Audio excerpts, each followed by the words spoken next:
Good evening and welcome to Sheetalnath Conversations, yet another Sunday evening 7 p.m. IST show. It gives me immense pleasure to see all of you again glued into this program.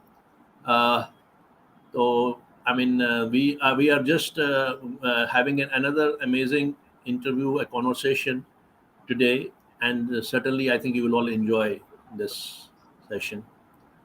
As far as Shitanath conversation is concerned, we are almost through an year. It started on 11th April. Now it is almost more than 50 landmarks we have passed by. And the first 5 or 7 conversations were all about Sheetalnath because Sheetalnath was the basically epicenter of our, culture, our traditions, our politics, our spirituality. And it is there's a Barrow Mandir there, and Kashmir had around 8 barrows, 8 multiplied by 6, 36, 48 barrows. So all the barrows, they protected a particular land. I think they are got dormant by now, and I wish that all the people, irrespective of caste, creed, and culture and religion, understand that. So this program is basically we go to the civilizational shades, as you know, we ramble into the entire periphery, and we bring great personalities, wonderful personalities from the public life, activists, IPS officers, civil servants, and head of the institutions, professors, literatures, artists, painters, musicians, and all the people who have lived in Kashmir. And Kashmir is a real emphasis because we want to go to those that bonhomie, that brotherhood, that flora and fauna, those ways, all those things. So to this extent, I think you will all enjoy this again. And we are here. In the British period, we had this cadre of you know in 1858 rather, a cadre was created by British for the purpose of facilitating some natives, Indian natives, into the administrative service known as ICS. And with the gradual passage of time, what happened, this ICS, ultimately people after the post partition also became one of the great asset for government of India, because in the other countries, in our region, they were all lacking any administrative, staff and administrative people. But we had these wonderful brains and wonderful minds. Probably they were the people who managed the chaos of transfer of power and most unfortunate tragedy of the partition. And afterwards we created our own indigenous cadre of IAS and IPS, the great civil servants who serve this country, this complex and vast country with so many challenges from area to area. So they are the most one of the most greatest assets for the country, these civil servants. And today we have with us one of the great son of the soil, a personality well known, well acclaimed, an IPS officer, a civil servant who has served in Jammu and Kashmir, who is a former Director General of Police, and has been honored and rewarded and awarded a number of times for his great competence, and for his solving the most challenges of the time from time to time. So, he's a personality, a great personality who studied in IIT, who's an alumni of IIT, and from he has studied the nuclear physics and also research into the solid state physics. Uh, and there are many feathers into his cap and uniform. So he's not very far away from me, and he's at the studio. And let's welcome him with great reverence and great affection. One of our native personality, Sh.Kuldeep Khoda Ips. Khoda Sahab, you are welcome into the Sheetalnath Conversation show. Thank you very much, Jugalji. It's a great pleasure to have you with us, and a great honor to have a person of your versatility and your stature who has served the state in different levels with us. And certainly, this is going to be an interesting session, and this will definitely enlighten us. It will be informative, experiential, because this particular conversation is going to talk about your life. So, as per the paradigm and structure of this program, we are basically an anecdotal. This is an anecdotal structure, and when the personalities come, we swim along with them into the base of the childhood, the teenage, time spent in Kashmir, about the I mean the waterways, the living surrounding, the people, the bonhomie, the culture, the traditions, the excursions, and celebrations, and all other things. So, because you were born in Kashmir and you have been raised there, and you were then you became a very very illustrious IAS officer of the 1974 batch and served this state with your wonderful competence and other things. But first of all, probably in our first segment, we'd like to go to the times and amble around and crisscross around those lanes, which may be reminiscent to you, but they will be experiential for all of us. Please elucidate, sir.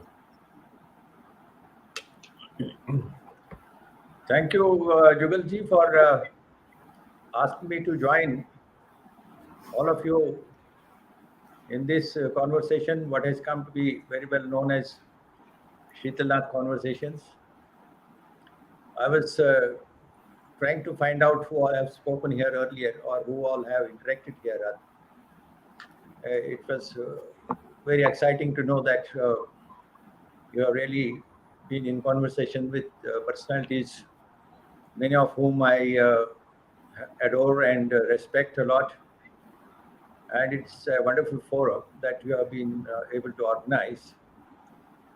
And I feel very happy to be with all of you. And thanks a lot for asking me to be here. Thanks a lot, sir. Thanks a lot. And I will really remember this conversation. But as you have asked me to start off with something, initial comments, and those, of course, they are there, as expected of any Kashmiri Pandit family.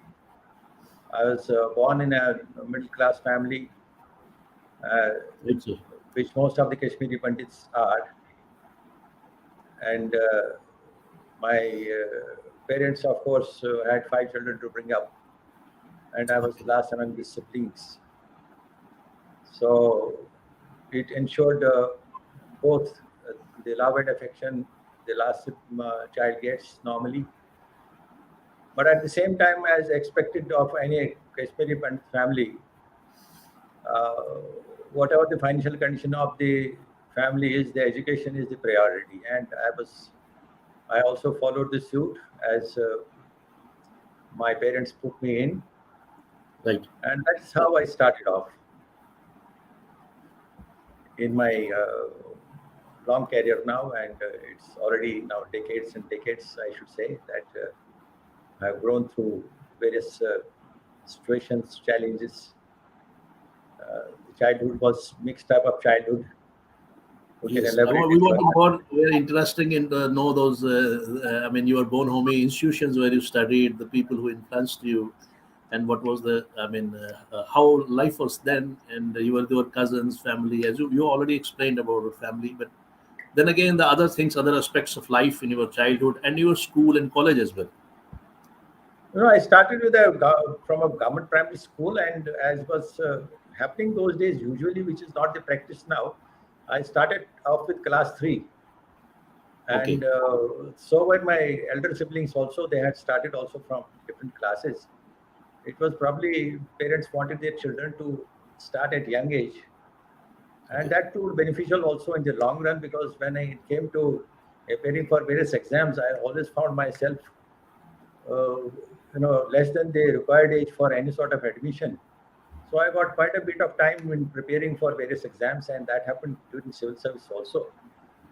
But that apart, while starting off with the primary school, gradually, as the condition of the parents, financial condition of the parents allowed, right. I got a better schooling gradually, and I passed my 10th class from DAV Higher Secondary School, DAV, uh, yeah. which was at Magarmal Bagh, and then, of course, the graduation from Amber Singh College. But the constraints which are, as started off, it was all mixed, while parents always focused on education. But at the same time, the experience I got in my school as well as in college was something, which I uh, keep on remembering with fondness also, and with some sort of, disappointment also. Why? Uh, Fondness in the sense that I always scored well. I mean, I was not very competitive, but somehow, in the exams, I used to score well. I used to get, good positions in the university, usually in the first few, one, first, second, or something like that. Uh, in class 10th, when I was in baby school, in the exams of 8th and ninth, I found one strange thing going on there, Oh, which of course I could not comprehend that time. The son of the principal in that right, school sir. at that time, I would not like to name the person, but he used to get usually get first position or something like that. So it was always expected. But then we had the 10th exam, which was university exam that time. Hmm.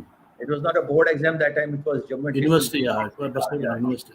That was in 1966. So I certainly found that I was number one in the school, not in the entire university. I was number one in the Devi Higher Secondary School, and I was very happy. Of course, any child at that age would be. I was just 13 plus that time, and as was the precedent, the school used to honor the first three positions. And Okay. in the function which was organized, I got the taste of the medicine which I had, unintendedly taken. That the son of the principal scored less than me, and in the function which was organized, the prize which was given to me in presence of all people, and in the presence of a VIP also, Mr. Mir Qasim had come. Okay, sir. The prize was taken back. Oh, So that was a disappointment. It was taken back, when the prize was handed over to me. When I just walked few steps, the vice principal came to me, give it back. So that I didn't understand it that much, but then something more had to come later on in higher classes. In the next class in Emerson College in pre-university, I found that my classmate was son of the chief minister, and oh, he topped the pre-university. I got, I think, third rank in that time in the university. That time it was J&K University again.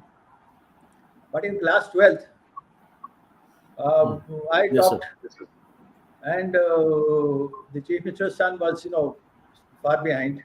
He was, I think, he got fourth rank or something like that. There were two others also in between.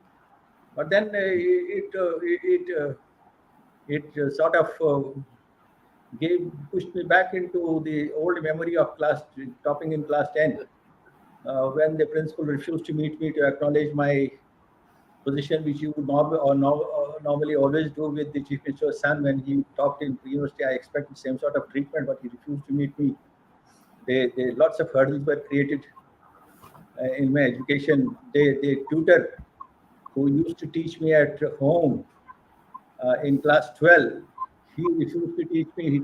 He said, I won't take your tuition, Hmm. because they thought probably the chief minister is now, he is very angry that his son could not talk. That was the situation that time.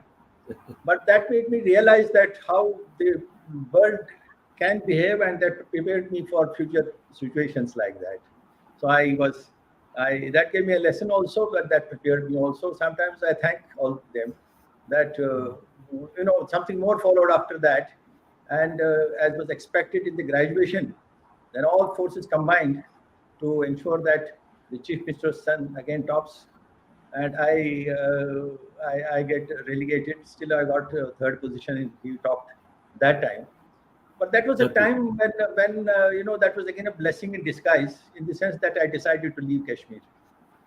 I said that was real disappointment. That it was a huge setback, and I moved on to. I appeared in the entrance exam for my physics in IIT Delhi.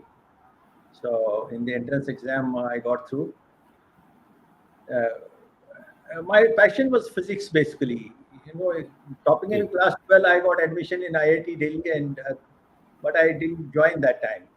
And that time, in regional engineering college, Srinagar, we used to the admission for 5 year course was that time, and it used to happen after class 11. That's pre-university. So I got admitted there also I didn't join there, much against the wishes of some of my close relatives and siblings also. But my father stood by me. He never asked me to do or not to do anything.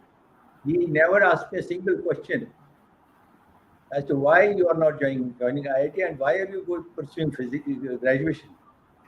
But I told him that I want to pursue physics. He never, came in the way. He never, advised against it.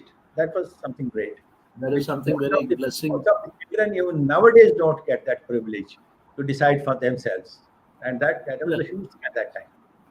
So I that's moved on true. in Delhi to pursue my physics, and I had my ambitions in physics. I had some role models like great scientists, few of them like Einstein or Newton, or they were, of course, they were role models. They only guide you. You can't reach that level, Okay. especially coming from India. So, but you always have to have a role model to move forward, to focus on, and then carry on with your journey. So that's how it started off, and this was my initial education. I mean, you have been, as you also said, and as we all know in public life, that Khoda Sahab has always been topper, and you included that very ludicrous and very tragic, because certainly it can affect a very impressionable child when he stood first and somebody else managed it. Some particular contributor of this advertisement promo, he also wrote this incident. I mean, just the day before yesterday, I saw this Yeah, I incident. read it. I'm thankful to him that he remembered it. I was taken back to those days, Those days. I had forgotten about it. It Yeah, is said that's now, I mean, the principal's son, when he plays the cricket, his ball is thrown very gently. So he never becomes a cricketer. All others who are actually what matters in the life is ultimately your own intelligence. It doesn't matter that how they manipulate. But of Gavaskar's course, son and Gavaskar's son and Tendulkar's son. They never became cricketers, though their fathers tried very hard for that. but you are the topper, and you are one of the best student. And traditionally there was medicine and engineering in those times. अभी तो सभी है engineer doctor सब लोग हैं. But in those days, the medicine and engineering was something, as you, because you could qualify for IIT as well, because you were most brilliant. And then you could become an, even when IIT Delhi, you could become a nuclear scientist. I mean, you could become a professor, and you didn't choose them, and you went for this illustrious career of civil servants, which is very unsure of, because you are a brilliant, you must have had this confidence and authority. But what is the reason that was it natural that you wanted, or you had already a target to reach to become an IPS officer? It was just a kind of a at that stage when you reached to when you decided to do for IAS, that IPS, that time you understood it, that time it came to your mind. I just mentioned 2 points about it. In impressionable age, you have lots of ideas and lots of fancies, and like lots of idols, and your practical experience and exposure is very less. And sometimes you fix targets which may not be achievable. And I'm grateful to God. As I mentioned, that my moving out from Kashmir was the turning point, because in IIT I learned to work hard, and I learned to pursue my dreams. Because I found how the students there were actually working. It was something totally different from what was the type of education we were getting in J&K. And there was it was no match to it. It was totally different type of orientation, totally different type of studies, and real hard work, I should say. And compared to what I was studying in J&K, it was real hard work. So I learned to work hard there, and I learned to have focus, and the patronage from the teachers was also excellent, unlike in J&K, where they were true Bias. teachers in the sense they wanted their students to be shaped, because there was nothing personal in J&K. In Kashmir, people knew you. They had their own their own targets, like who should be where, who should stand first, who should stand second. In Delhi, you are an unknown entity, but that's a great advantage, and that Yes. allows you to have a level playing field to emerge, and that's what actually happened. But having said that, my goal was never to go for civil services. It was to pursue physics until I passed my MSc, I did my post graduation. I had my solid this nuclear physics as the specialized subject. We had some sort of mini thesis also in post graduation there, unlike in Kashmir University. And I worked on cosmic rays and nuclear physics a lot there in my final semester. And I was pursuing it very well. I had chosen that field, and I got my IIT fellowship for my PhD also.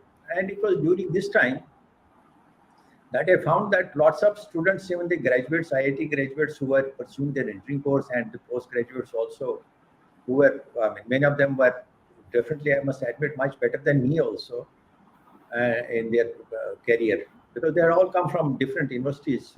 They were toppers in their own way from their own universities, among the top brass, level. I found that from my hostel where I was staying and the adjoining hostel, a full busload would go to Dolpur House. That's the UPSC main building in Delhi. Oh, They would go to Dolpur House for preparing in civil service exams. So I just dismissed it, but it aroused my interest also. Then my other colleagues with whom we used to spend time 24 hours, with staying in the hostel there, they would say, "Well, give it a try. Why are you so much against civil services?" And later on, you decide whether you want to appear or not. Then I had my guide in PhD. okay. I discussed with him, and he was very kind. He said, "I'll tell you one thing. You are pursuing your PhD, and if you divide your time between the laboratory and preparing for civil service, then you will not be able to prepare, but you will not be able to qualify." And he said, "I would suggest you devote next 6 months. I think 5 6 months were there for the exam. You devote your entire time for that. You stay in your hostel. Don't come to laboratory. I'll not ask you anything. Your scholarship will continue." And meanwhile, I had got the CSIR fellowship also in for pursuing my, because that was I was getting slightly higher amount than that. So I got that fellowship also. He said, "I will not stop your fellowship. You will continue to get your money for paying your mess bills and other things. Yes. And if you qualify, okay, then you decide. If you don't qualify, then you compensate and make up for the lost time and put in extra hours and complete your PhD in time." And as I mentioned, that the advantage of joining a school at an early age, what was quite usual with Kashmiri Pandit parents, that came to my advantage, because I had to wait to appear for the exam. I was just 20 when less than 20 when I qualified my this MSc post graduation. So I had to wait for 1.5 years to appear for the exam. So it gave me ample time to prepare for the exam. And I, in fact, appeared for 2 exams. There was one exam in July for Indian Forest Service, and the civil services for IAS, IPS, and other services. That was in September, October. So I paid for both. So, and in December 73, the results of the Indian Forest Service were announced. That time the intake was very less. It was about 18 of us, and I got through. There were another person under my class fellow who also got into Indian Forest Service from there. And then the civil service, this IPS results were declared in the month of May. So when the results of the Forest Service were announced, I decided not to join. Oh,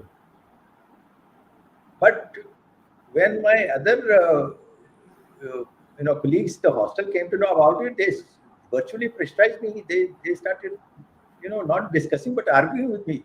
What sort of fellow you are, and people aspire for this. We have been trying for so many years.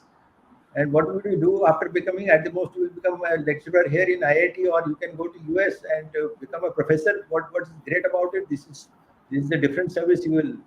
Then they started talking about the advantages of joining Indian Forest Service, and you will be straightway DFO and then conservator and all those things. And then I try to, probe further. As I mentioned, that is an impressionable age. It is hard. I had no experience, but gradually I came to know that everybody said, "No, don't give it up. You should join." PhD तो कुछ नहीं है इसके बारे में, PhD करके क्या करोगे? So I fell for it and I joined. Indian Forest Service in March was the first March was the date of joining in Dehradun, and in the month of May the results of this also came out. So from Dehradun I went to Mussoorie to join the civil service. That's how this journey started. But I had fancy for Indian Police Service when I finally decided to join to take the plunge into civil service, and when the offer was on. So I thought IPS is better because I had some fancy for uniform, and more than that, I wanted to carry a sense of identity with me, that you get identified. Having the uniform, wearing the shoulder badges, display of IPS, as happens at that age. You wanted that kind of aura around you, the police officer and the IPS. I was in fact less than 22 when I joined, a few months short of 22 when I joined the Indian Forest Service, and in fact, 2 weeks less than 22 when I joined the IPS also.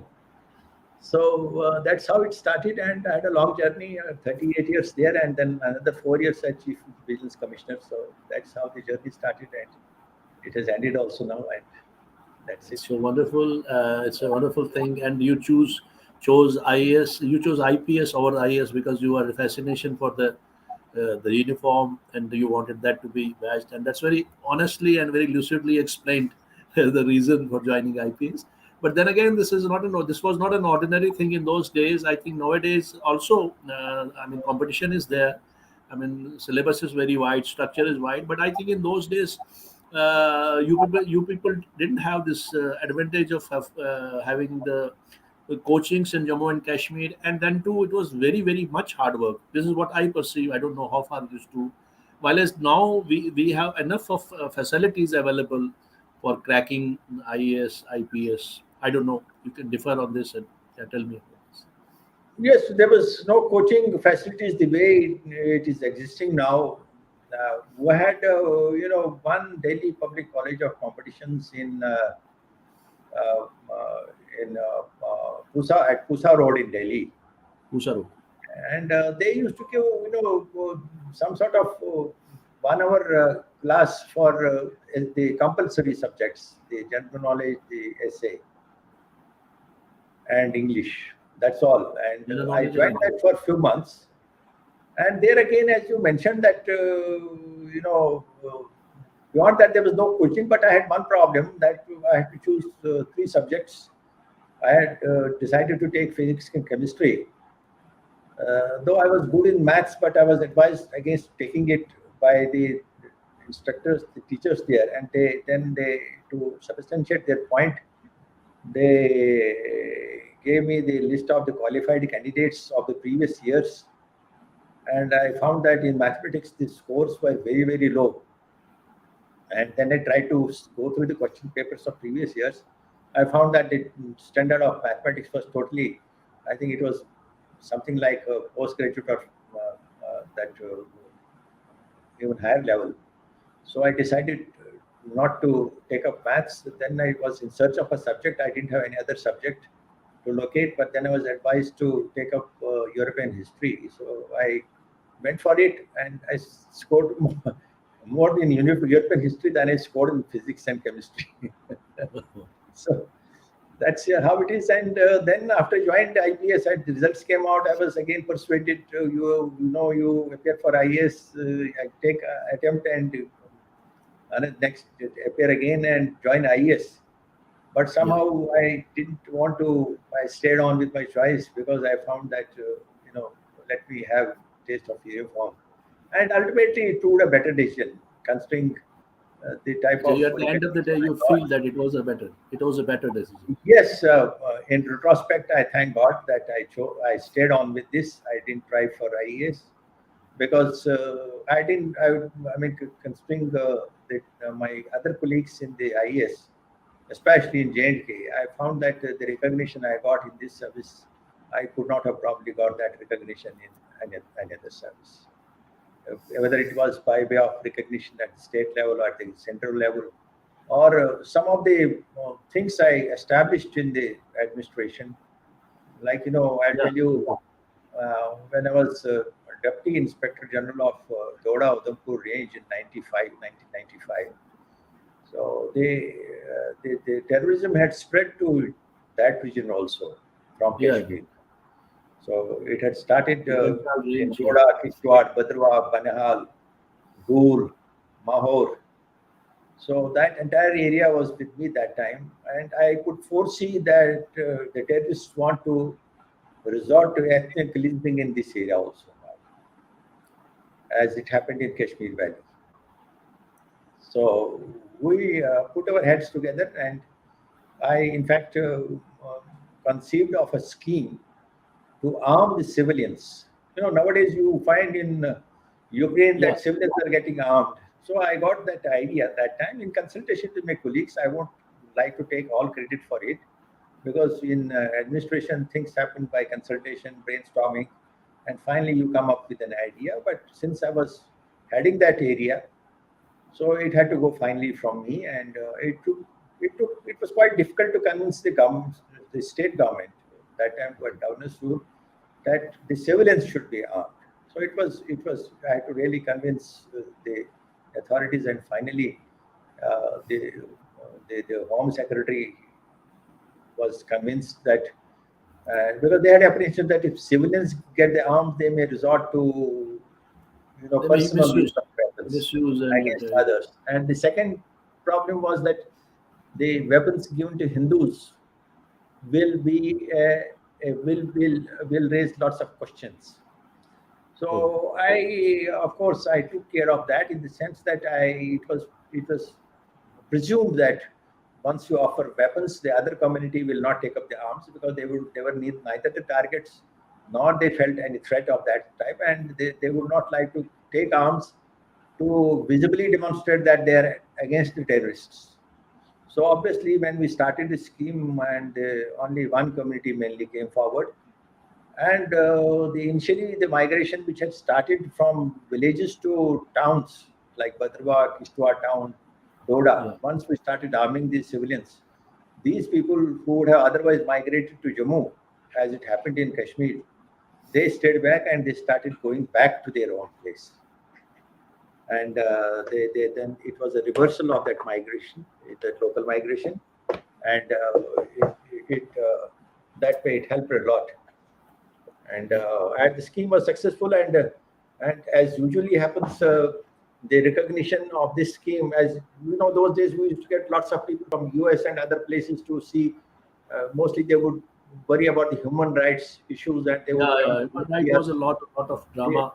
Yeah, exactly. everywhere, Till here and there. terrorism, till terrorism struck them in 2001 in New York, they would mostly care about human rights, so they were concerned about the village defense committees also.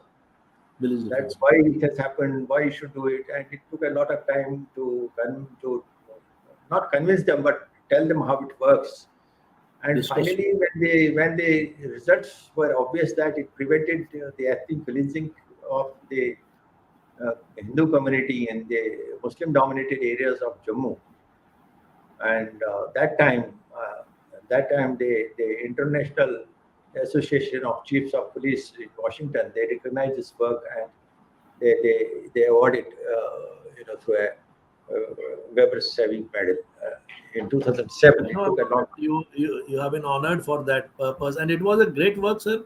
I just will go into your role as a chief vigilance commissioner, and your role as a the chief, this what you commissioner and intelligence chief, head of the intelligence, and your strategies and all that. A bit of us will like to know. We are not the people who are expert in the field, but yet will have just a bit of understanding, layman's understanding how it was.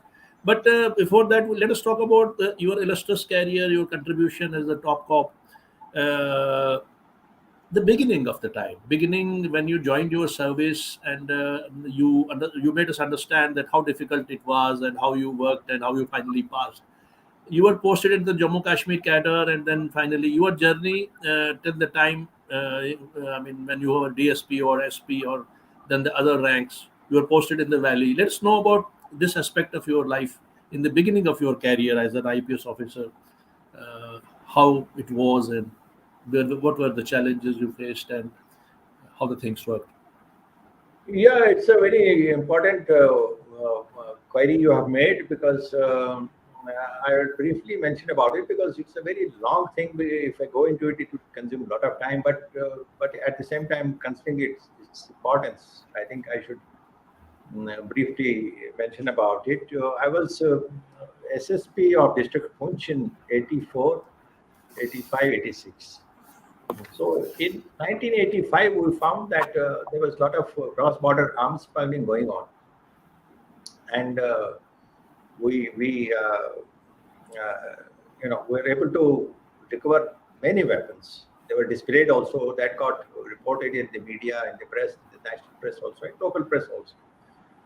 And the arrests were also made, and it came to light, though there was no training of terrorists going on across, but one thing which emerged during that was that Pakistan and ISI particularly, they were engaged in the game of sending weapons here, and it was going through one community only.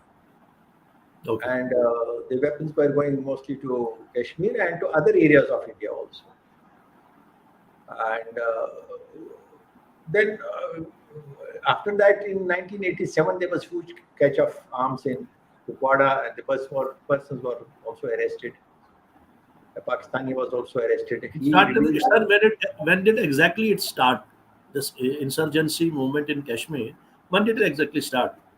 86, 85. In 85, the first group went across for training. That Okay. was that famous Haji group, which Yasin Malik was also part of it. Right. So that was the first batch. It was a small group of 4 people who were initially taken across. And then gradually, the arms smuggling incidences came to light in 1987. And in 88, there were a large number of incidents by way of explosions, particularly targeting the central government establishments like telegraph office, the post office, and wherever there was any. The 89, it was full-fledged. Uh, it was a declared sort of thing when lots of killings took place, including declared to the judge, Mr. Gunju also. And of course, lots of IB officers also were killed. And but the point is that the way terrorism is taken note of now, or I would not say now, but in the later years of terrorism, at that time, pre 1990, it was taken very, very non seriously. I couldn't understand the reason why it was being dealt with like that, but the most plausible explanation for that was it was there was a denial. It is best to live in denial rather than accept something and then we will say that you have failed in your work. You have not been able to prevent it. It is better to put things under carpet, not to give much importance to it, so that people also feel there's nothing much going on. It is some sort of odd thing happening. And finally, it blew in the face. And that time it was totally unmanageable. It is not that the intelligence agencies were not working. The intelligence agencies had formatted their reports. The catch of arms in 1988, huge catch. It was accompanied by several arrests also. That time also, the police establishment gave a very strong report about what's going on across the border and their plan of infiltrating armed terrorists that got unraveled in 1988 with minute details. But the establishment at that point of time didn't want to, for the reasons which I presume are which I could make out, they didn't want to give it a lot of importance, and they tried. It was underplayed till it finally came to a situation where it became virtually unmanageable in 1980, 1990, and people had to move out. At that time, sir, where were you posted? You were posted in Srinagar or Jammu? from December to February, there was December 89 to February 1990. I had a short stint of as additional charge of SSP Anantnag. It was because when the incidents kept on happening, and the SP there, he probably could not withstand that pressure. He left, and that time things were happening very fast. He left on 2 3 days or something like that leave, and he didn't come back. So the government decided to immediately send me there, and I was there for those 3 months. And the short stint was because I was in the promotion zone. I was waiting for my promotion as DIG. So after that I was promoted as DIG. So I had to move on. But during those 3 months, the situation in Anantnag was really bad. The firings were happening from close quarters. I still remember one night when the Punjab National Bank was put on fire there in the main Lal Chowk of Anantnag.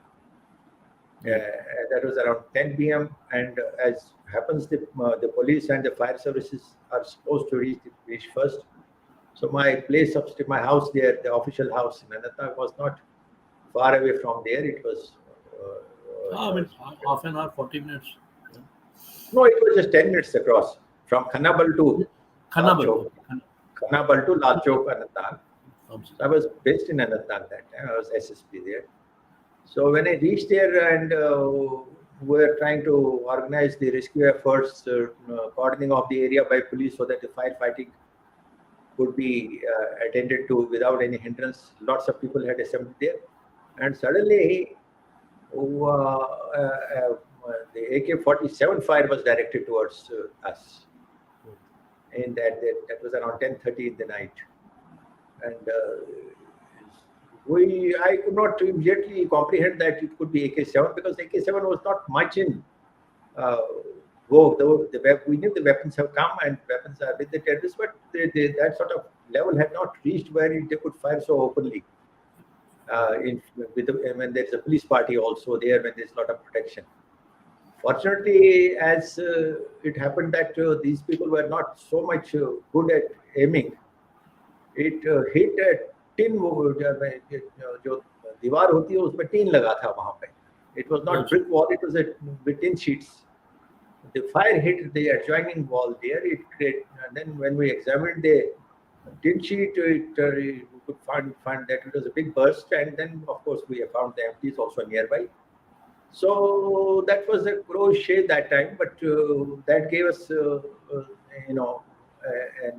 sort of जिसको सीख कहते हैं ना कि ऐसे you should not venture like that immediately. You should try to ensure that things should be properly attended to. Gradually, we grew up handling terrorism. Then I had a very good stint in of 2 years as DIG Doda and then IG Jammu also. That time Jammu was totally engulfed in terrorism, including Jammu was very prone to that famous bus stand blast in which 20 odd people were killed. When Daler Mahdi was performing inside the stadium, I was IG Jammu that time. So railway station also. And the entire Jammu region was engulfed in that time. So I was there for 3 years, and then I took over the CID. I was appointed as head of the intelligence. But sir, I think you were because it was I heard from one civil servant who had come on here and one of the very respectable personality. He said that in those times, informally, he said that at least the central forces like CRPF and BSF and ITBF, these were not readily available to you, and you worked with a very scarce resources and tried to manage this whole Holocaust and this. You could not prevent it because of there were certain reasons that you were understaffed, or I don't know, other agencies were not coming. The government of India's, yeah. Jolie, you are absolutely right. There was hardly any force. When I told you in 89 December I was in Anantnag. There was hardly any force. I had just few local policemen at my place, and the militants were definitely better armed and than our 303 weapons. They had AKs. So we had very few AKs, and I used to sleep with the AK under my bed, under my pillow. So that was the sort of system we had to maintain at that point of time, because you never knew that anybody would get in, and you should have something readily available to hit back. And the forces were not available. There was entire chaos. Then that the slogans from the mosques which were happening, the type I, of audio cassettes they were played. This entire thing was a mess. There was total panic. And euphoria. in December itself, my Mamaji and Mami came from Habakadan Oh, to meet me along with a good lunch for me, and they were inquiring from me as to what they should do. I said, "Don't panic. The government is responding, and we'll get some forces, and things will improve." And on my assurance, they stayed beyond January also. But then, suddenly in March, I was told that they have moved out without informing me. So, and this was the situation. Everybody was fending for himself. There was no protection at all. It was foolish to think of Kashmiri Pandits being asked to stay back and be safe. They were totally exposed and vulnerable, and the only option vulnerable for at the them time. at Yeah. that point of time was to move out. I mean, telling that they should have stayed back is, I don't. It's a foolish thing because I mean they were an intelligent community. They would not leave their hearths and I mean habitats, because everything around, they left everything in property. They sold everything in a cheap. I remember many of people, they sold their cars for 10,000 or 20,000, and then they ran away. So I think it was practically impossible for them to live, and probably they were saved because they shift. This is my thinking. I don't know how far I'm correct, because you are the people who were at the helm of affairs and you knew the better things. Yeah. Government was definitely thinking that whether there is any option available other than they moving out. But you could not protect. How could you protect? There was no infrastructure available. There was no. The forces were hardly, just enough to meet some emergent situations of terrorism. The protection mechanism was not worked out and in place. There were no facilities to keep the people. Suppose one could think of keeping them together at one place. Where would you keep them? There were no places to keep them. One could think of having some big place, tentage, then fencing or walling around and keep them there. But the entire area, as I mentioned, till mid 90s, in fact, till late 90s, uh, uh, one could easily hear fire shots even from the civil lines area of Srinagar. Uh, Oh, from 92 to 95, I was in Srinagar again on posting as DIG. So, and we used to stay in one room in tourist reception center. There was at the gate also there was a suicide attack in which some CRPF people were they lost their life also. But beyond that, any daytime from just outside on the roads, one could hear blasts and firing anytime and every time. That was the type my of goodness. vulnerability So which was existing at that time. And in those times, that was, I'm telling you, about 92 to 95. The 92. firing was so common, you could, at 10 times a day, you could hear firing in the vicinity happening. And it was firing from the terrace. They were so much, their presence was so heavy in the civil lines area also in Srinagar. So in that situation, to think that you could extend protection to Kashmiri Pandits anywhere, that too in 1990, that was unthinkable. There was the establishment got unprepared mainly because the situation could not be assessed properly. And the response to that assessment, whatever assessment was available, was, I would not say inadequate. It was totally lacking. I mean, they were all Kashmiri Pandits saved themselves, and many of them died. Unfortunately, Justice Ganju, and then we had this, Lasapol also. Lasapol, I knew him personally. He died. I mean, that was very unfortunate, and many people died because of I don't know whether they were doing their duties.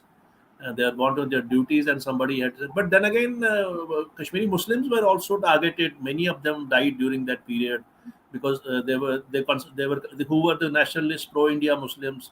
Some of them were killed also in the beginning, and later on it became all the better and the hurricane exercise of killing and arson and loot and destroying everything. Anyway, that was a very very bad phase. But you have been when you became you have become in the you were considered Director General of Police after they say that after 16 years some native came to become a Director General of Police, and you were the vigilance chief also, and your intelligence you were intelligence head for. And it is said that in your time this the killings and had substantially reduced to almost negligibility, you say around 100 or something like that. So it was all your effort and your brain and your strategies which worked in those times. Let us know about all these things. Apart from what you said about as a DIG, you worked in Doda, you created village defense committees and all that. Yeah, I will briefly mention I was heading the J&K police for 5 years as DGP from 2007 to 2012. And the type of situation 2007, if you compare it, I mean, if you have talked about the numbers, the statistics, which of Yeah. course can give a fair idea about the situation. In 2007, the number of incidents of terrorism which happened was, if I remember correctly, it was I think 1691 or around 1700. 1690, Nearly 70, around 1700 in 2007. In 2012, the number of incidents had come down to just 124. That is about more than 15 very times. considerable. That's a considerable sea change. Now, more than that, the number of terrorists which were on our radar, which about whose presence in Kashmir and Jammu, who had an idea that they are present and operating because of the intelligence, because of their technical intelligence, because of their the interception of their conversations. That had come down to below 3 digits. That was around 70, 80. And then, in 2007, when I took over, we had terrorism incidents taking place in every district of the state except Ladakh and Kargil district. So 20 districts out of 22, those 1690 incidents, or say nearly 1700 incidents which took place, involved all the 20 districts, some to a greater extent, some to a lesser extent. That included Jammu, Kachua also, Udhampur, and Punch, Rajouri, of course, and Doda also. When in 2012, in fact, much earlier to that, in 2010, I would say, on 6th of January in 2010, the last incident of terrorism took place. Till I, superannuated till in 2012, when I mid-2012, I moved on after completing my service.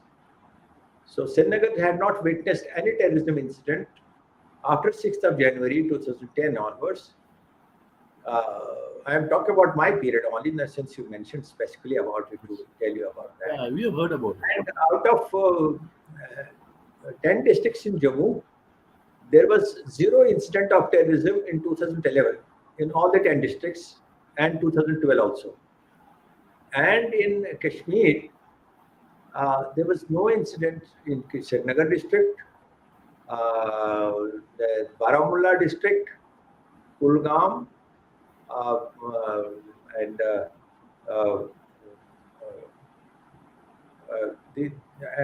Badgam, of course. Badgam also there was no incident. Pulwama, District Anantnag didn't have any incident. That was in 2012, also 11 and 12, there was no incidents.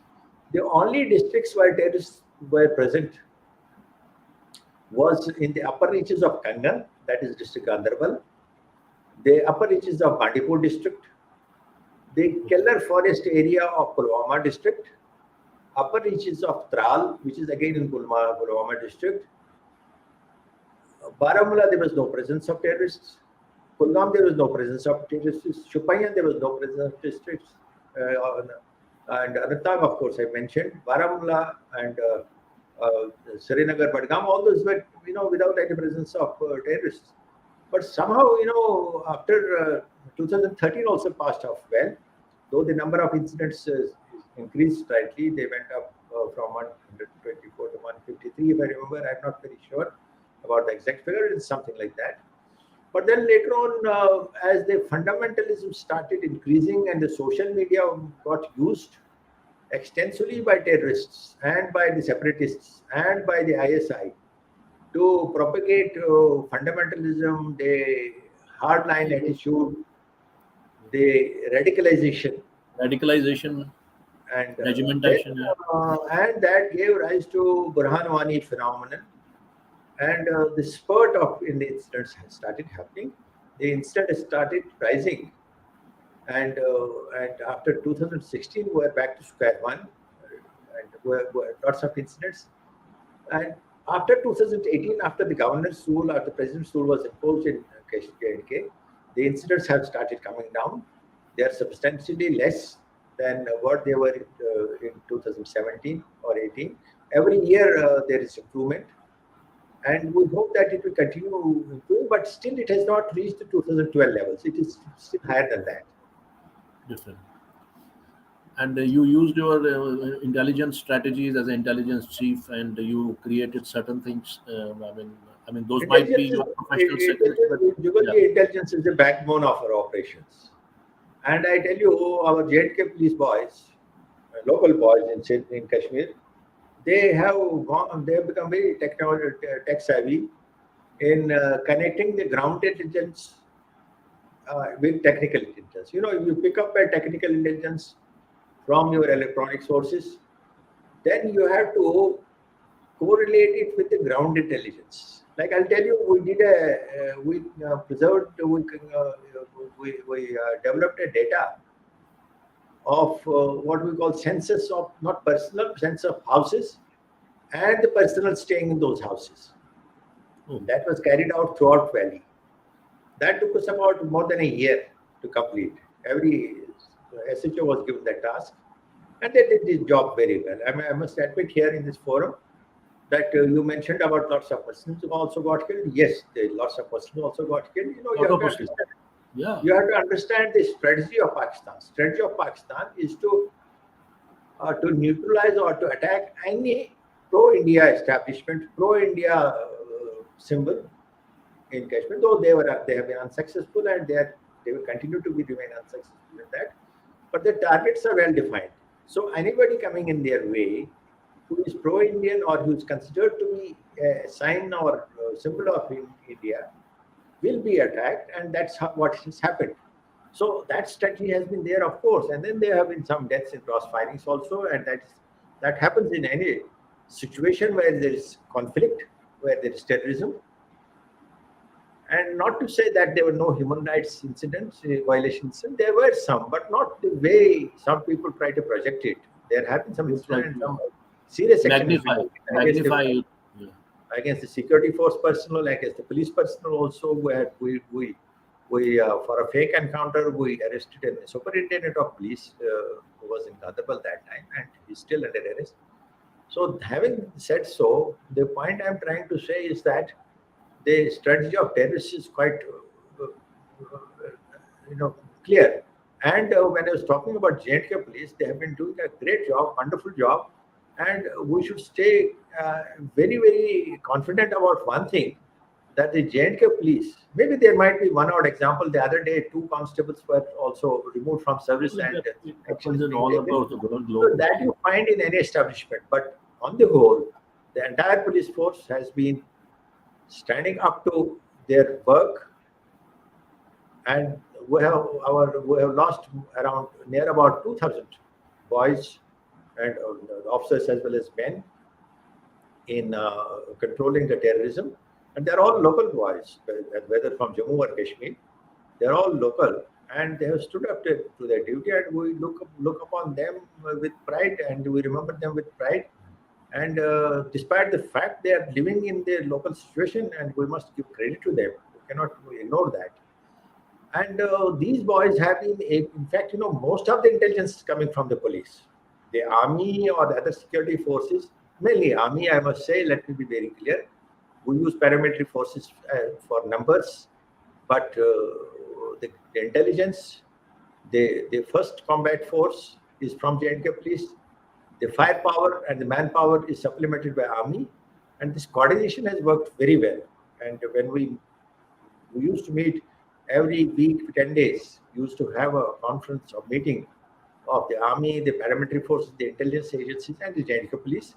And every week, 10 days, we used to revisit our strategy, uh, update ourselves with the latest on the intelligence, and then formulate a strategy as to which areas are to be addressed. And that worked very well. And that credit, let me be very clear, I don't take that credit. I give credit to the entire force, which includes Army and the police, and the strategy, the type of coordination we had with the security Very good agencies, coordination. Now it's very ensuring good. that results are achieved. So it is never one man show. It is the joint effort of everybody which Collective. gives results. And we had tremendous coordination with the Army and the paramilitary forces and their intelligence agencies. And that is the key if we have to finally control the situation.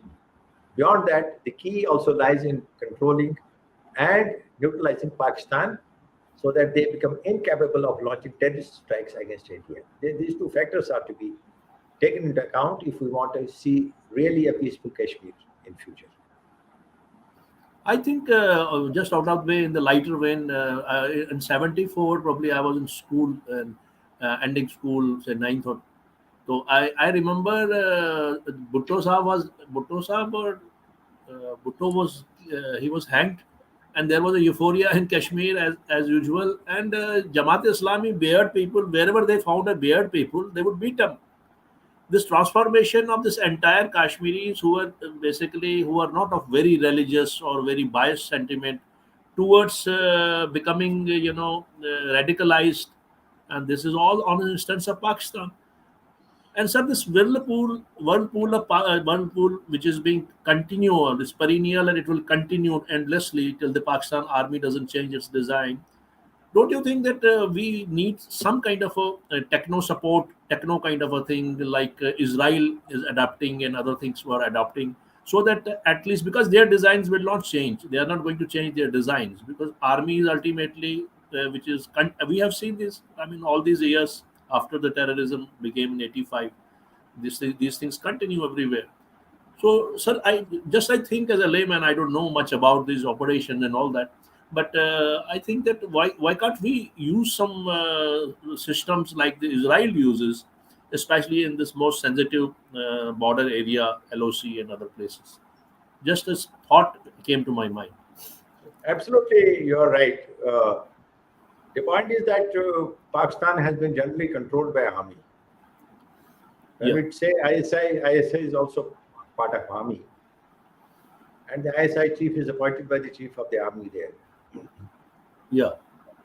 Bhutto was hanged in 1979, and the 79. incident. No, yeah, yeah. I was in college then. Yeah, not in Yeah. school. Yeah, So as you rightly mentioned, that there was a lot of resentment against his hanging, and a lot of Jamati people were targeted in South Kashmir, especially that time. दाढ़ी वाला मिलना नहीं चाहिए था उनको.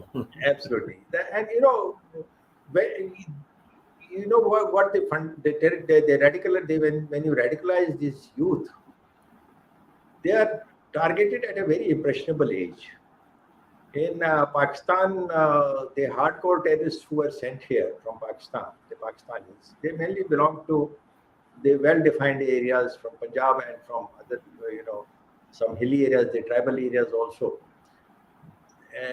They would get these boys at a very young age and then brainwash them totally into believing into something, so that when they get into the work of killing people or terrorizing people or so-called jihad, they do it with conviction, not as a matter of duty, but with conviction. So With that's conviction. what they have been. And so radicalization of minds plays a very important part. So if the same people who targeted Jamaat people in 1979, why there was a U-turn, and we saw the situation as it happened in 1990. So obviously, a lot of effort has gone from across the border into radicalizing the youth, in brainwashing the people. And gradually, people are trying to see the reason, and they are now the results are obvious that it is leading, especially Kashmiris, irrespective of which part of Kashmir or which caste of Kashmir they belong to. It is leading them nowhere. It is being recognized gradually, and the wiser people are understanding is much better than those who try to shut their eyes to the reality. So it is better that everybody realizes the ground situation, the things as they are going to happen in future, and come to terms with the reality and adopt a path of peace. Kashmir has so much potential for development and tourism. It can become a wonderland and Yes. increase the earnings of the people, the economic upliftment, the development which can happen in Kashmir can be unimaginable. The only factor which is coming in the way is the insecurity and the peace which is not maintained with regularity. You see, this year also, though the terrorism is on, but since the incidents have abated a lot, you find hardly any place in the hotels there. The hotels are overbooked for next few months. But Yes. one instant happens, they will go back. The hotels will get empty again. So the people of Kashmir should understand the designs of the enemy. That they are not their friends, they are not their well wishers. They don't want them to be economically well off. They don't want them to develop and become part of great country like India, which is India developing at a loves very them. India loves them a lot. We have seen Kashmiri fellows going into the army, becoming IS officers, becoming IPS officers, and everywhere they are respected and loved. And whosoever moves around in India, he understands what it is. But in Kashmir, who are ignorant, illiterate, or who don't have capability to enhance themselves physically, financially, they are the victims. and absolutely any wise person should understand the reality and char- and charter a path for himself which is beneficial to him. And if we see the reality, if we can foresee the future, depending upon as the situation is emerging, they should become part of the development, Yeah, peace, very progressive secularism, people. Yeah, that way they were very and progressive once. Yeah. whatever bridges are to be developed between the two communities mainly in Kashmir, those bridges should be built so that the peace dawns on Kashmir and becomes progressive and peace loving. So all the elements who are trying to disturb the peace there, they should be shunned by people. They should be identified by people. They are not the well-wishers of the people. As far Yes. as your point about Pakistan is concerned, yes, Pakistan will follow a strategy which is inimical and that they have followed this path since 1947. You see 1965 war, then you see when they lost the 47 war, the 1965 war, Hmm. 1971 war was for a different reason, but again they lost there. Then 1999 they launched Kargil war again. They again Kargil. lost. So they have realized that they can't fight a war with India. So, but they are not willing to give up their tactics of keeping Kashmir disturbed, which is against the interests of common Kashmiri. So they will continue with that as long as army is in charge of situation and in control of the establishment in Pakistan. So they will continue with that, and it is very necessary for uh, India to develop an effective response, as you rightly mentioned, like the way Israel has been able to deal with its neighbors who were inimical to it. But the Yeah. point, one caveat here is that Pakistan is a nuclear country. So thinking of dismembering Pakistan or leading them to a situation where they will disappear from global map will lead them to use of these nuclear weapons, because any person who is on deathbed will try to use the ultimate weapon.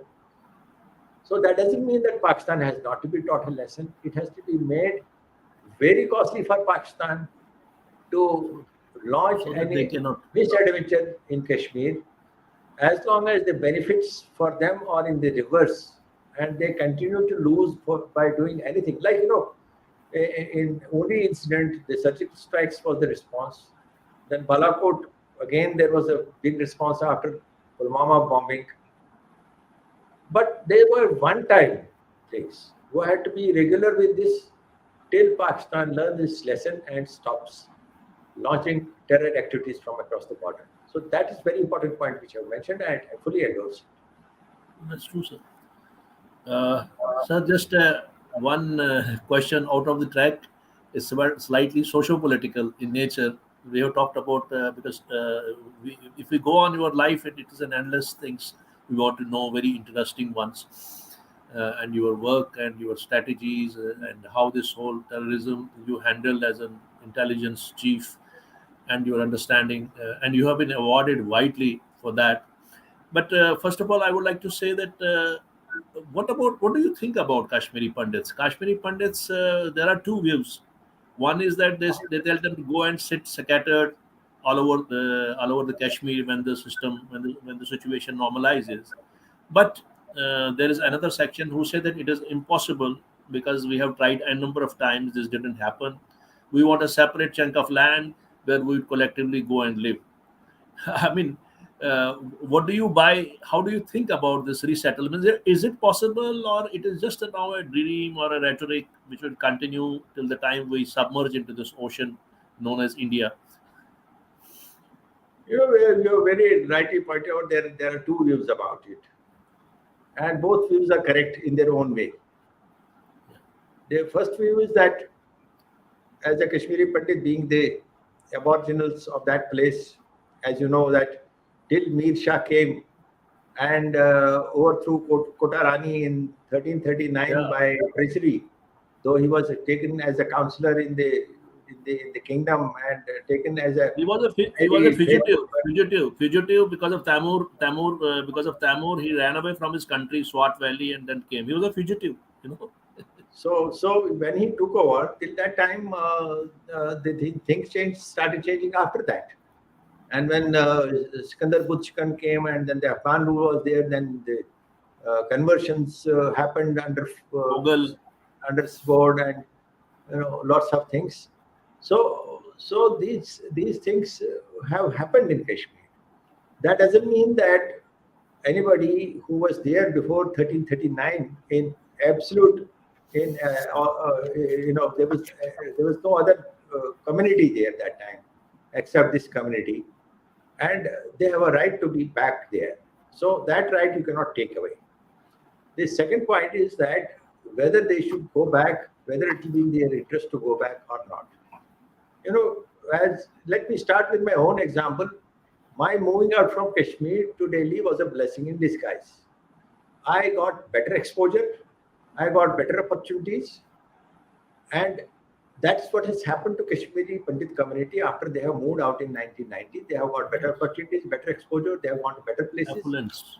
they have spread all over the globe and at positions which they could have never imagined had they been in Kashmir all along and stayed in those villages or towns wherever they were. So that's an Yeah. accepted thing. Now, should we give up that and go back to Valley and do nothing there? That's again a question. So this is not a point of discussion. The point of discussion is that the aboriginals of Kashmir, who have been there for thousands of years, they have been driven out. Do they have safe environment for them to return or no? At the moment, it is not there. So the government job is to ensure that they can return back with security. They should feel secure there, with dignity, and with a level playing field where they don't have to feel that they are insecure or vulnerable to any situation, or they will go back to any situation in future where the exodus can be again repeated.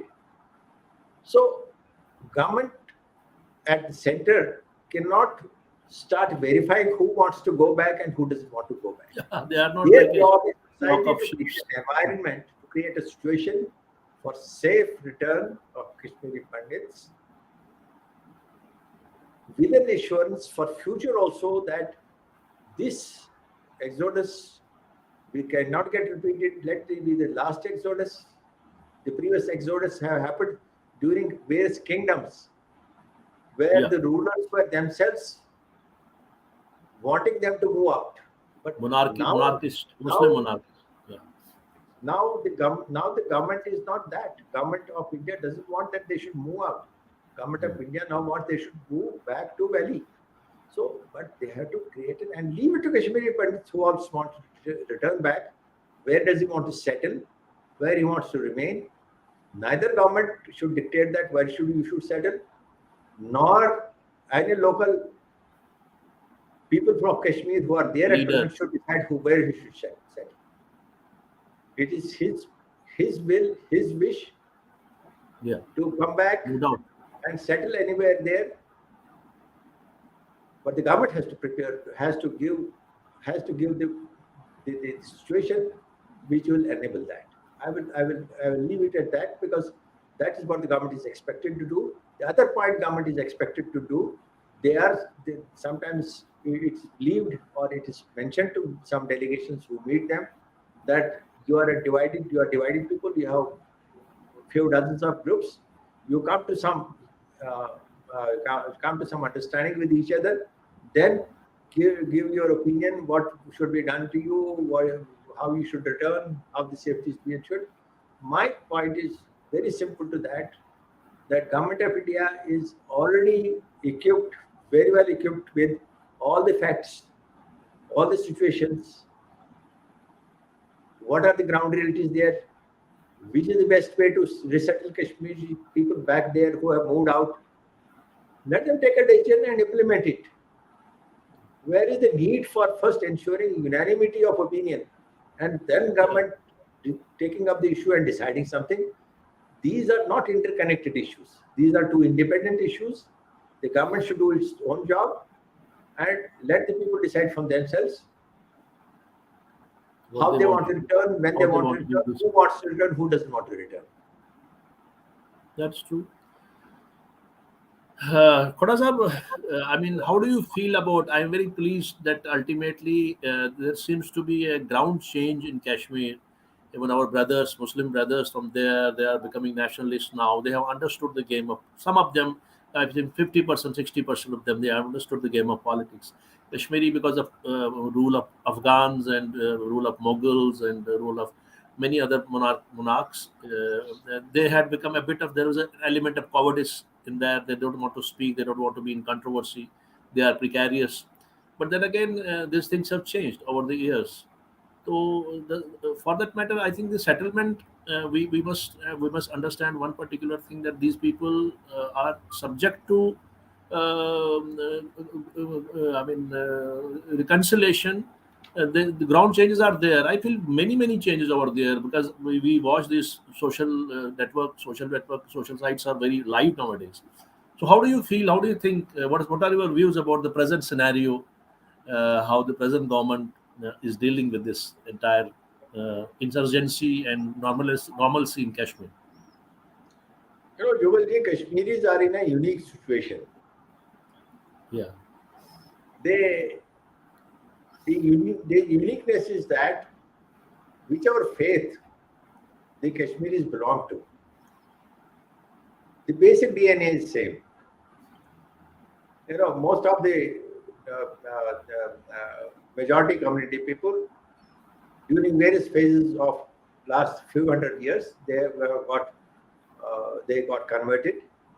And let's not go into discussion why they got converted, how they got converted. That's a fruitless discussion at this point of that's time. there are books written and we can discuss that. There are a lot of the histories are there's sort of variation in the history books also about that.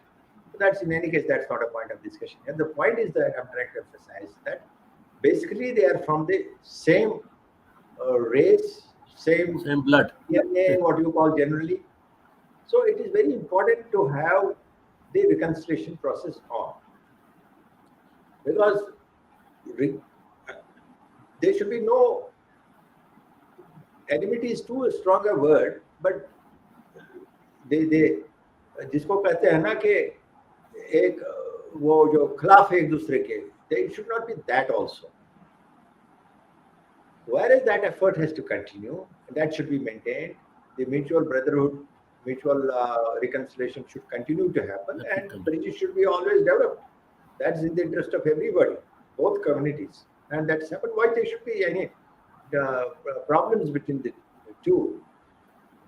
But to say that that will provide the answer to the present situation, that the Kashmiri Pandits can go back and stay and they'll be safe there.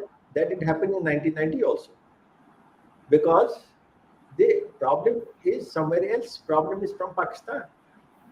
As long as they are successful in keeping the atmosphere in Kashmir disturbed, the Things will be insecurity so. problems will return. So these are sometimes we confuse the two. We try to interconnect the two. That since Cape Kashmiri Pandits are unsafe there, they cannot return. So there has to be some divide between the two communities also. The divide between the two communities should not be there, but that doesn't mean that the Kashmir problem is solved. Kashmir problem is still unresolved. It has to be solved by effectively showing Pakistan its place and contain them in a manner that they don't venture to launch any sort of misadventure again against India. India is a big country, Pakistan is a very small country. By that norm, also, they should be able to give a befitting reply to Pakistan so that they don't try to raise their uh, unholy head into disturbing Kashmir. Even a small country like Sri Lanka was able to contain terrorism. You have to adopt harsh measures many times to contain That terrorism. that needs to be done because yeah, And we should do that. But bridges between the two communities should not be broken. The reconciliation process should be carried out independently of controlling the terrorism. The two issues are not interconnected as far as I understand the situation. that's true, sir. In a way, that is the real analysis and critical analysis of this problem which we see. And then again, you said very rightly that it is the choice. The government will do its own job, but it's the choice of Kashmiri Pandits in unanimity what they decide. If they decide to live collectively, then it's okay. They can proceed in that way. If they want, if they feel that they can live scattered. But by and large, the source of animosity is the Pakistan. Till the time we are able to keep them at bay and destroy them completely, or to the extent of increasing their cost of this, and they will reduce finally, and that will be a great job. Sir, a bit of romanticism now I came into my mind. I want to know the people, the distinguished police officers. I remember the one, the super cop, the spy master, R.N. Kausab, who was also known as Cowboy, and he was the intelligence chief. And in his time, miracles happen. Even I said that I found that somewhere I read that French were even impressed by his spy mastery things. And a very dedicated man, and who was there active in Bangladesh war and in entire region. India had its dominance, and then suddenly, when he retired, things changed.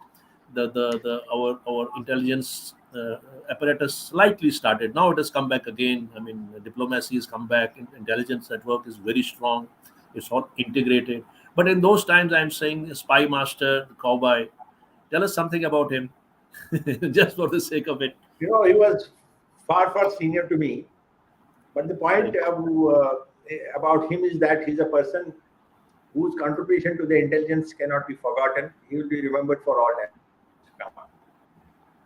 Mr. Aran Kaur was a hardcore intelligence officer, and he was the chief architect of building Raw to a stature where it could not be taken lightly. It became one of the best external intelligence agencies, and during his time, especially, it performed so well. I would not like to compare him with the present status of the research and analysis wing. But the point is that his time was far excellent. That time we had very dedicated intelligence officers under him. He groomed them, and he was able to deliver the way it is expected of any intelligence agency office of a country of the size of India to deliver. And the, and he started from a scratch, I should say, and he has been remembered in books in various episodes. And the officers of law, or for that matter, from police in general, or from intelligence bureau, admire him and take him as a role model.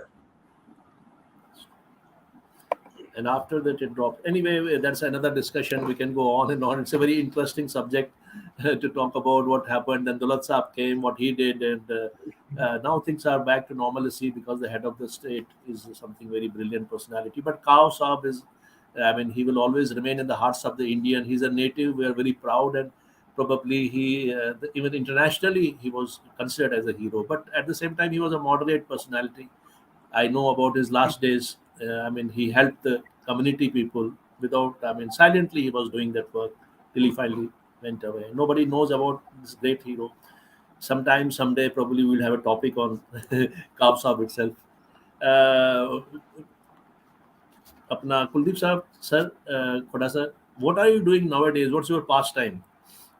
Is it writing, reading, and what are your? I mean, how do you utilize your time? Because you have been a belt force is a 24 job, although you have been very very highest ranks, but it's all the time you are working, and now suddenly you are into a retired life, which is good also. But what are your pastimes and what are your hobbies? Really, I want to know. People want to know rather. खड़ा साहब के क्या pastimes है, क्या hobbies है? What I'm doing right now, that takes me a lot of time, almost every day. So that is one thing which consumes time with people like you, with some talks. And previously, I used to move out, but after this COVID thing, I enjoy it better because this consumes less time, less travel, and you get more time to interact with people. That makes me stay in touch and stay in touch with my profession also, which I've been pursuing for long. I mean, so for so many decades, which I pursue. And beyond that, I'm a die-hard golfer also. I get up early morning, 5 o'clock, and then I have to move out, spend 2-3 hours there. But that's a privilege which I, wanted to have during service also, but I could not pursue it. I used to, follow it very, infrequently, I should say. But after my retirement from as DGP, I could give more time to it, and now I am a daily goer, in fact. And then, of course, I have to look after, at this age now, one has to look after one's health also. That also consumes some time in attending going to gym and other things, But beyond that, also, I keep on attending to some, counseling and to meeting youngsters, meeting young officers, uh, devoting time with them. Then socialization I have started, of course, to a great extent, and I've tried to get in touch with all the relatives whom I could not remain in touch during my service, and they had forgotten me. And then I try to build bridges with them also now, though now they are not that responsive because when they needed me most, I was not available. Now, when I want them to respond, they remember the old times that he was not available that time. Let's also not be available much to him. But So yeah, there must be something serene about because your face has. I've seen you many times when at secretariat where your style, present, walking, and all that. But your face was always a serene one. It is. I have never seen because you were heading an organization, police, so much intricate jobs and such a thing. But I have always seen serenity, and you were always down to earth, approachable as well. But what I see is that serenity in your face. Probably you do some spiritual thing, there's some meditation, and some part you must be practicing. What is the secret of that? no, I've tried that also, though I'm not regular in it sometimes, but I've tried it. It helps a lot. It helps you a lot to remain in focus, and that's of course there. But about serenity, I have learned one thing only, that in the in the midst of a grave situation, if you lose your cool, then the problem begins. We had serious agitations of 2008, the Amarnath land row. Amara, that happened in your time. Then we had the Shopaya rape and murder case, which also involved Yeah. separatists. Then we had the 2010 agitation in Kashmir, which was mainly led by stone cutters. So in those grave situations, one had to maintain one school, because if one doesn't maintain one school, one is bound to lose path, lose right path, and commit blunders. So that's very important. So I try to maintain cool because the nature of job required it.